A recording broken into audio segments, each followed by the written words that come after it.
We have some of the best Muslim police officers in the Southeast America. The officers chill out at the mosque, somehow got duty there, and will play basketball with the kids, talk to the brothers, help with traffic, etc.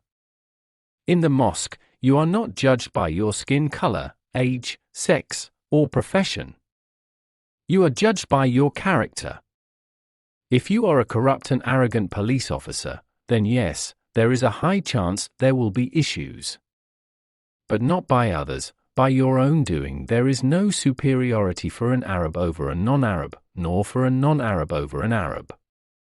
Neither is the white superior over the black, nor is the black superior over the white, except by piety.